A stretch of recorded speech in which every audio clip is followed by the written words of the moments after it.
तो परमात्मा ने कहा कि सुदर्शन जी रूप में कि भीम, जिस दिन आप पहले आए थे, जब ये कह रहा था एक का मारूं था 20 मरे थे, मेरे में ताकत है, तेरे जैसे ताकतवर थे नरे जा लिए, तो पासिंग भी कोई ना भाई। जिस दिन आप यहाँ आए थे और उस तालाब में स्नान करके आए थे कहीं, कहाँ जी, उस तालाब, वो तालाब बताऊं कौन था? वो कुंभकर्ण का जो खोपड़ी थी ऊपर की या कटोरी थी, जो वहाँ पड़ी थी और पानी से भरी हुई थी काफी वर्षों से, वो स्वच्छ जल है उसमें। वो तो कुंभकर्ण का यूं इतना हिस्सा था, खोपड़ी ये कटोरा सा, बाकी कितना होगा इन्होंने सोच ले पहलवान, तेरी क्या औकात है उसके सामने। उसके जोड़ में तो तू तेरे पाँव भी ना टेके थे, उसकी खोपड़ी में वो कितना ताकतवर, कितना बलशाली होगा। ये तो सारी सच्ची मान्यता कहा जी, होगा जी, अवश्य होगा। जब बताऊं तो ना सुना वो, तो पुण्यात्मा आप देख लो विचार करके, इन बातों में हमने नहीं आना है। संसार की कोई वो फलानी ताकत है, वो है, ये बकवाद है सारी। ताकत तो एक ही है मालिक की, उसके बाद सब झूठी है। सतलोक चले गए तो हमारा कल्याण है, नहीं तो यहाँ पर अनमटी न्यों बनी रहेगी असंख्य जन्मों तक। तो परमात्मा बोले ठीक है पहलवान, अब चलते हैं तेरे वहाँ भंडारे में। ऐसे कर, ये मेरी खुट ऊपर एक लकड़ी पे परमात्मा की माला थी, उसकी सुदर्शन जी की, या मनकों की माला, जिससे भजन करते मंत्र करते हैं, लकड़ी की मनियों की। कहने लगा ये माला उतार, मैं लेके चलूँगा। भीम गया फटाफट, क्योंकि आज्ञाकारी हो गया था जब, तो कि ऐसे महापुरुष से हमारा काम बनेगा। माला उतारने लगा तो भीम ने सारी ताकत ला ली और न पसीना आ गया और शर्मा के नौका नो छोड़ के आ गया। तो परमेश्वर कहने लगे कि पहलवान रथ दे, जल्दी चल लेंगे। बोला नहीं, एक लोग खड़ा हो गया आके, महाराज मेरे से नहीं उतरती। परमेश्वर ने ऐसे किया था हाथ, वह अपने आप उतर के उनके हाथ में आ गई।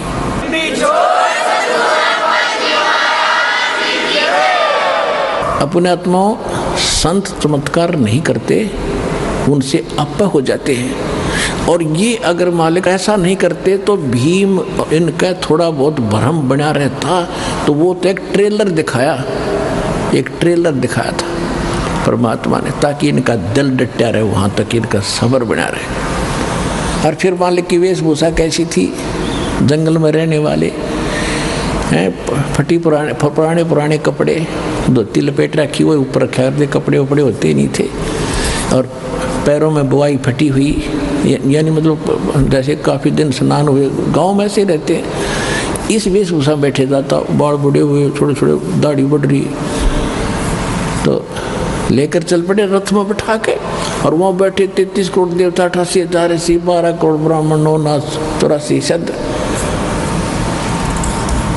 और सभी जब उन्होंने देखा कि ये संत लाए हैं ये, और इससे कहते हैं कि ये शंख बजेगी, तो वो सभी जो उपस्थित थे, वो सभी देवता वगैरह, वो क्या कह रहे थे आपस में कि इनके पाप ही ज़्यादा है भाई, ये तो इनको भोगने ही पड़ेंगे, ऐसे थोड़ा ठीक होते हैं। यानी अपने ऊपर दोष कोई नहीं देता कि हमारा ब्यों तो नहीं इसको ठीक करने का, हमारे अंदर अभिमान है ये। तो जब उसको लेकर आए तो सभी ने अपने परने मुंह पर लाकर हंस रहे हैं कि ये बजाएगा इनका शंख, ये भी भ्रम मिट जाएगा इनका। अब श्री कृष्ण जी ने द्रौपदी जी से कहा कि द्रौपदी बहन, ये महापुरुष है जिससे तुम्हारा युग काम बनेगा। नहीं तो सबके, वो तो बहुत दुखी हो रहा था सारा परिवार, काम नौका नो, पैसे सारे खर्च लग हो गए और संकट निवारण हुआ नहीं, यो 3 ताप का कष्ट भी ना मिटा। प्रेत बाधा थी धर्मराज युधिष्ठिर को, और वो भी इतना हट्टी। तो द्रौपदी से कहा कि बहन ऐसे कर, श्री कृष्ण जी ने कहा कि बहन बढ़िया भोजन बना, ये महात्मा रोटी खाओगा, भोजन खाएगा तो शंख आपका काम पूरा होगा। और पूरी आत्माओं ऐसी सची थी में, और नहाकर धोकर स्वच्छ तरीके से बड़ा एक आइटम द्रौपदी ने अपने हाथों बनाया, कदे कोई नौकर गलती कर दे और महात्मा ने स्वादिष्ट ना लगे, क्योंकि ये ऋषि ऐसी देशी होया करे। ये ऋषि लोग थे, ये तो न सोच ले सर्प थे, सर्प विषैले, इनकी सेवा में थोड़ी सी कमी रह जा श्राप दे दें। पुण्य तो दूर की बात है, पाप पहले दे दे, लेकिन साधु संत कभी श्राप नहीं देते, साधु संत श्राप नहीं देते, ये तो नकली लोग दिया करते। तो द्रौपदी ने भोजन बना के मैं बनाऊंगी, कहीं कोई त्रुटि ना रह जा किसी नमक मसाले में बनाने में। बना के भोजन नारी नारी आइटम, जलेबी न्यारी, कचौड़ी न्यारी, पकौड़ी अलग से, लड्डू, दही बड़े, हलवा, पूरी, कचौरी सब बना के बड़े से थाल में कटोरियों में डाल के और महात्मा जी के सामने खुद परोसा। अब परमात्मा ने क्या किया, कटोरी तो न्यारी रख दी अलग अलग, उनमें से थोड़ा थोड़ा भोजन डाल लिया, सब आइटम ले लिए थोड़े थोड़े, वही मेहनत करी है बेटी ने, और थोड़ा थोड़ा इतना सा सारा डाल कर थाली में इकट्ठा करने लग गया। अब द्रौपदी ने सोचा था कि महात्मा घास फूस का खाने वाला, जंगल में रहने वाला, ऐसा भोजन बना दिया है, उंगली खाओगा उंगली चाटेगा और 100 जगह मेरी महिमा बांटेगा कि भोजन बनाया द्रौपदी ने। भाई ऐसा भोजन सुना ही नहीं, देखा भी नहीं इतना स्वादिष्ट। अब उसने बनाया तो इस दृष्टिकोण से था, सभी बहनों की यही एक टेंडेंसी होती है कि अतिथि आ जावे तो कोई मेरे बनाए हुए भोजन में त्रुटि ना रहे, कहीं ये बाहर जाके मेरी बुराई करे कि ऐसी बहन थी उसने कुछ भोजन भी ना बनाना आया। तो अपने सामर्थ्य से अच्छा भोजन बनाती है, यही द्रौपदी ने किया। जब उसने देखा द्रौपदी ने कि इसने तो सारा ही काम बिगाड़ दिया, सारा गुड़ गोबर कर दिया, सारी इकट्ठी कर दी, टेस्ट नहीं लिया किसी वस्तु का, और मैंने 2 घंटे तक दो में आँख फुड़वाई, लकड़ी से चूल्हे पर बनते थे आइटम। तो मन मन में बहुत बुरा भला कह दिया महापुरुष के प्रति कि जिसी सकल इसी अकल, शूद्र का शूद्र ही रहा, इसने खाने का भी नहीं पता, ये काहे का शंख बजाएगा, काहे का ये काम पूर्ण करेगा, ये मन बड़ा दुष्ट है, 1 मिनट में काम बिगाड़ देता है। अब वो तो अंतर्यामी थे, द्रौपदी में के बकवाद भारी है, अहंकार था उसके अंदर कि मैं राजा की रानी, मैंने खुद भोजन बनाया, राजेश ने ये क्या कर दिया, कोई खाने का भी नहीं पता इसको, मेरे को एक बार भी ना सराया। परमात्मा अंतर्यामी थे, अब उसमें वह मरोड़ रह रही थी, अहंकार था, जब तक अहंकार है भगवान मदद करेगा नहीं। उसका वो अहंकार तोड़ना था, उसका बल काटना था, तो उसमें मरोड़ी रह रही थी थोड़ी बहुत, बल टेढ़ा मंड रह रहा था, वो टेढ़ापन ठीक करना था द्रौपदी का। परमात्मा ने क्या किया, जितना भी वो सामान थोड़ा थोड़ा इकट्ठा पदार्थ मिलाए थे, इकट्ठा करके एक बार खाया। जो शंख रखा था टस से मसली हो रहा था, उसने एक बार आवाज की और बंद हो गया। सबका ध्यान गया, खुशी की लहर दौड़ गई कि हो बड़गी बात है। दूसरी बार फिर खाया, दूसरी बार फिर शंख ने आवाज की, फिर बंद हो गया। 5 बार में उसने सारे आइटम को खा लिया जो डाल रखा था थाली में, तो 5 ही बार में वो शंख बजा और बंद हो गया। परमात्मा ने वह थाली चाट दी और साफ करके रख दी।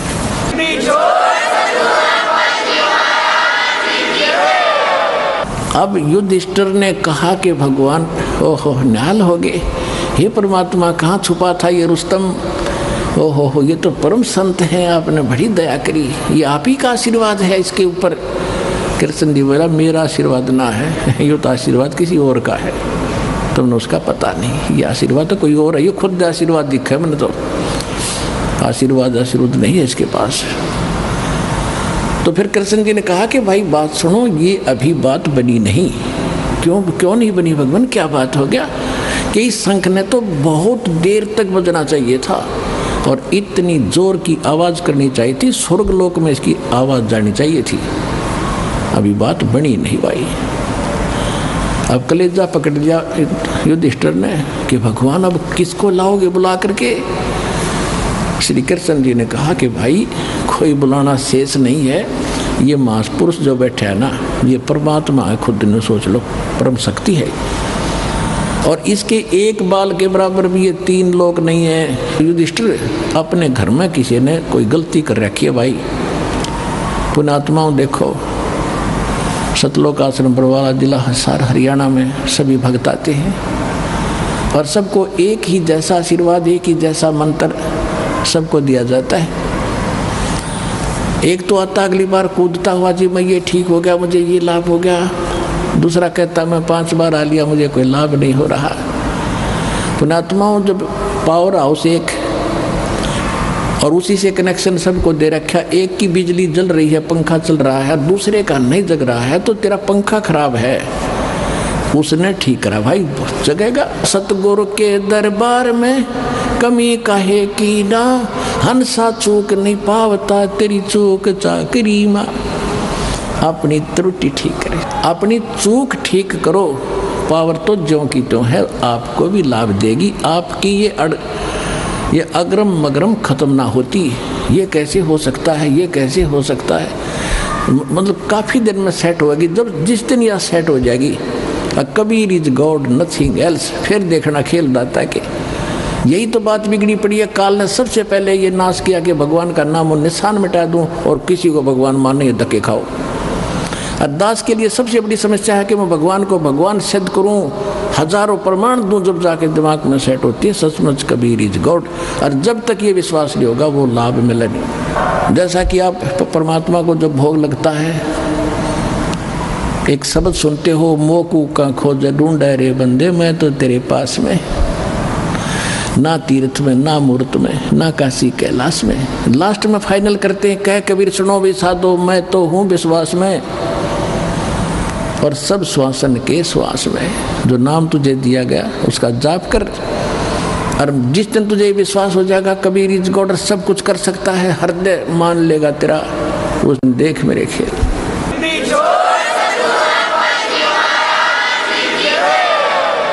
तो द्रौपदी के मन का दोष निकालना था। तब श्री कृष्ण जी ने कहा कि ये भगवान है खुद, और कोई अपने घर में त्रुटि है जिस कारण से लाइट नहीं आई, पावर आई नहीं, झपके मारेगी 2 बार 5 बार झपके लगागी, बंद होगी। तब कृष्ण जी को पता था कि द्रौपदी घनी चौधर की भूखी है, कार्स है इसमें थोड़ा सा। द्रौपदी के बुला के, बहन सच्ची बताना, जब ये महात्मा रोटी खा रहा था आपने इसके प्रति क्या विचार किए? कृष्ण जी भी देख रहे थे, अब द्रौपदी ने भी देखा थी, वो कभी नो कर रही थी, कभी नो कर रही थी, बैठी बैठी समझ गए थे कि अब काम बिगाड़े तगी। तो उसने पूछा कि सच्ची बात बता, तूने क्या मन में सोचा इस महापुरुष के बारे में? इस महापुरुष बिना तुम्हारा काम नहीं होगा। तो इसने के एक सुपथ सुधरी है क्या, इसको तो वाल्मीकि समझती है, इसके एक बाल के बराबर भी 3 लोक नहीं, इतनी ताकत है इस महापुरुष के अंदर।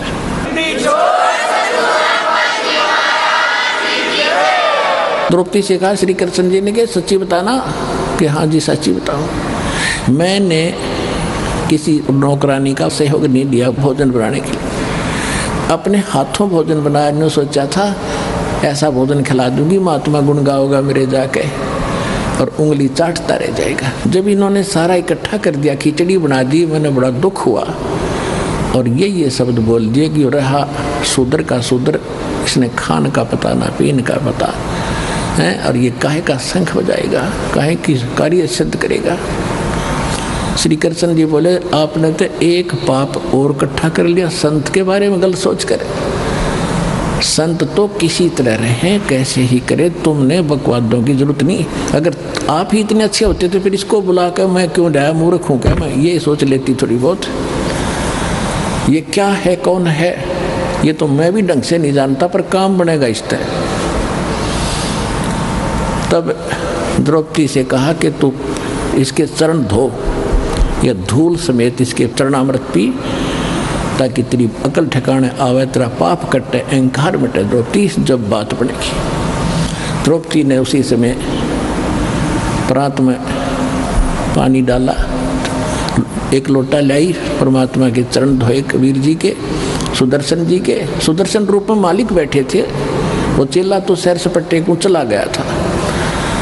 और धो के वो पैर जब द्रौपदी ने डाल के गिलास में दो पुनः पिया और कहा कृष्ण जी ने कि आधा मुझे भी दे बहन, इसे महापुरुष का शरणागत कब कब नसीब हो। आधा श्री कृष्ण जी ने पिया, आधा द्रौपदी ने पिया। उसी समय शंख बजा, उसी समय शंख बजा और स्वर्ग तक उसकी आवाज गई।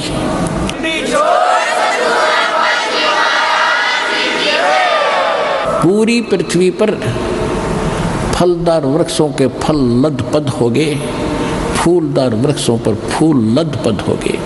पूरा बसंत सा छा गया उस पूरी पृथ्वी के ऊपर और बाहर सी आ गई उस परमात्मा की कृपा से। तब उनके वो 3 ताप का दुख दूर हुआ।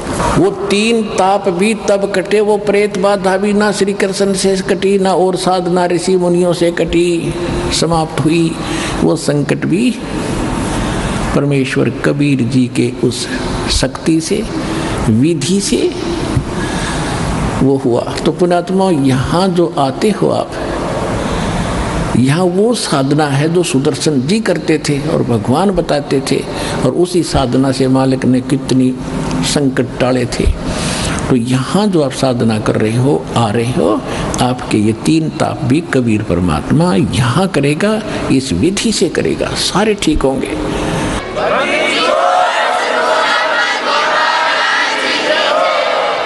उस समय परमात्मा ने 1 घंटा सत्संग किया खड़ा होकर के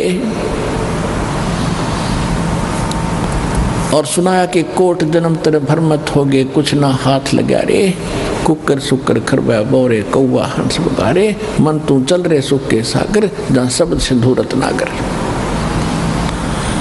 अब वो बात उनके गला उतरे नहीं, क्योंकि सारे ऋषि पाक रहा, कोई देवता बना बैठा, श्री कृष्ण जी राजा बने बैठे, युधिष्ठिर जी राजा बने बैठे।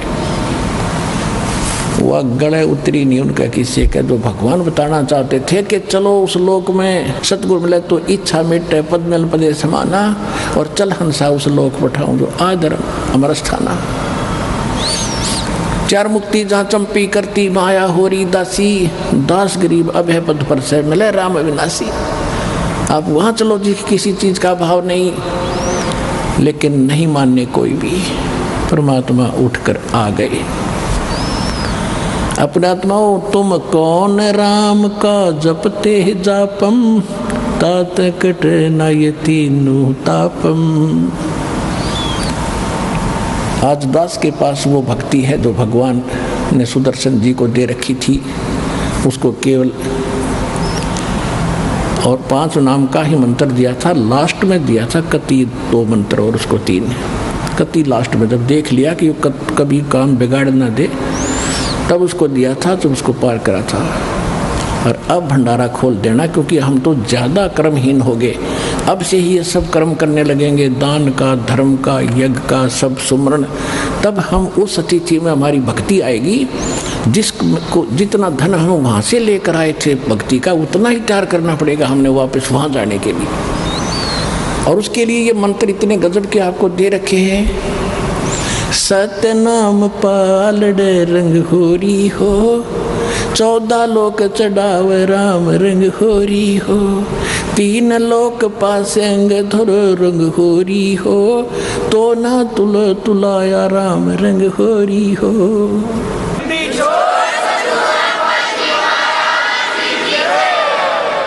जो सतनाम का 2 अक्षर का मंत्र, जिस पर ये किसी को पता भी नहीं सतनाम क्या है, वो 2 अक्षर का मंत्र, ऐसा अनमोल रतन, ऐसा अनमोल लाल आपको मिल गया है।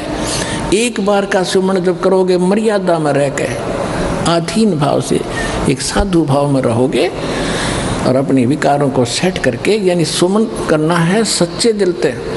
कैसे करना है कि जैसे सुरत, नृत्य और मन, पवन, ये चारों की चारों एक बार लगे सिमरन पे। जैसे श्वास में बाहर छोड़ते हो आप, एक मंत्र छोड़ते हो। जिन्होंने सतनाम प्राप्त है, अंदर लेते हो, दूसरा लेते हो, तो ये कंप्लीट मंत्र एक हो गया। बस यो सतनाम का सिमरन एक बन गया। और इसने कैसे करना, बाहर क्या छोड़ रहा हूँ, उस शब्द के ऊपर सुरत रखा है। ये है शब्द सुरत अभ्यास।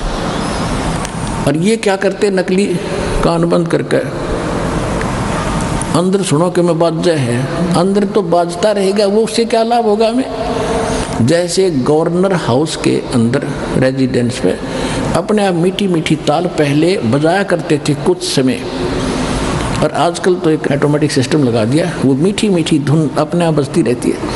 अगर उस धुन ने कोई सुने बाहर खड़ा होगा गली में, उसको क्या मिलेगा सुनने वाले को? वो तो कोई ऐसा आदमी मिला है जो गवर्नर से मिलावे और उससे लाभ दिलावे। तो ये सुनने से कोई लाभ नहीं। ये है सुरत और शब्द अभ्यास। कैसे? जो शब्द यानी मंत्र आपको दिया है, जब वो बाहर उच्चारण करते हो तो उसका सांस के द्वारा थोड़ा थोड़ा उच्चारण महसूस होता है, पता लगता है बाहर कौन सा बोल रहा। तो उसके ऊपर ध्यान रखे कि मैं कौन सा मंत्र बाहर छोड़ रहा हूँ, उस पर ध्यान रहे आखिरी तक। जब तक दूसरा फिर चले तो उस पर ध्यान रहे कि अंदर कौन सा मंत्र ले रहा हूँ। ये प्रैक्टिस करनी है। इसकी करने से जब भी आप चाहोगे तुरंत शुरू हो जाएगा, और इस पर ये ध्यान भी रहेगा। जब मन चला गया तो सुरत नृत्य अपने आप रहेगी कि मैं कौन जाप कर रहा हूँ, किसका है ये। इतने में ये तीनों चारों चीज इकट्ठी हो जाएंगी। और ऐसे जब अंदर लेते हो, ध्यान रहे मैं अंदर कौन सा मंत्र ले रहा हूँ, सुरत रहे उसके ऊपर। तो ये है सुरत शब्द अभ्यास।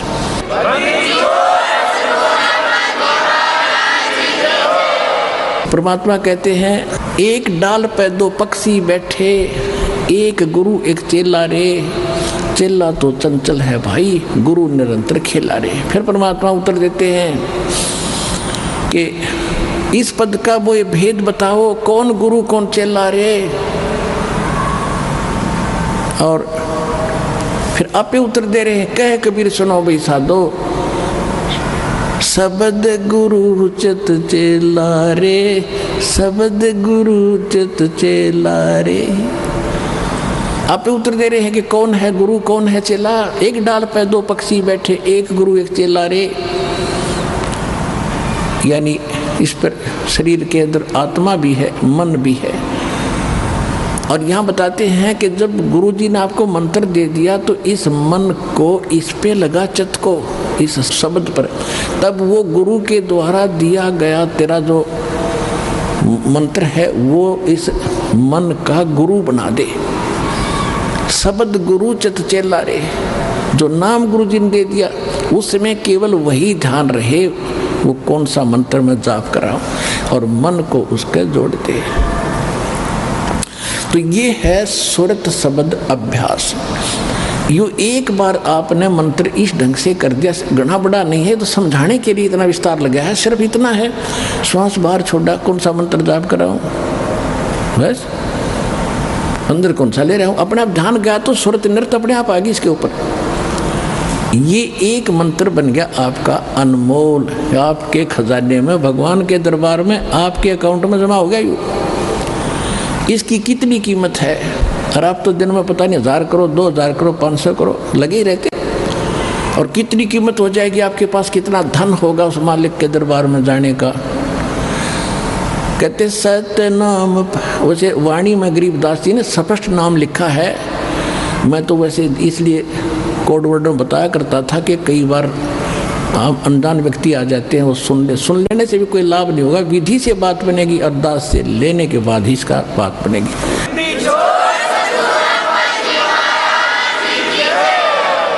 गरीबदास जी ने लिखा है ओम सोहम पालड़ रंग होरी हो। मैं उसको सतनाम कह देता हूँ कोड वर्ड और बनाने के लिए। गरीबदास जी ने सीधा लिखा है ओम सोहम पालड़ रंग होरी हो, 14 लोक चढ़ावे राम रंग होरी हो, 3 लोक पासंग धर रंग होरी हो, तो ना तुले तुलाया राम रंग होरी हो। पृथ्वी लोक, स्वर्ग लोक और पाताल लोक, इन तीनों की कीमत रख दे एक तरफ। इनकी तो गिनती भी नहीं है। 3 लोक, इनकी तो गिनती नहीं। ये कितनी कीमत है। जैसे एक छोटी सी स्टेट का कोई मंत्री बन जाता है, हो फूला नहीं समाता, पता नहीं क्या पा गया, मुख्यमंत्री बन गया, और 5 साल के बाद मुंह लटका के फिर बैठ जाएगा गोड्डा में सर धर के। राजा लोग भी हुए थे, पूरी पृथ्वी के शासक हो गए, अंत में गधे बने। और यहीं छोड़कर चले गए। और यह स्वर्ग के इंद्र का होता है, स्वर्ग का राजा, वो भी गधा बनता है अपना पूरा समय करके। परमात्मा कहते ये तो हमारे सौदे में नहीं,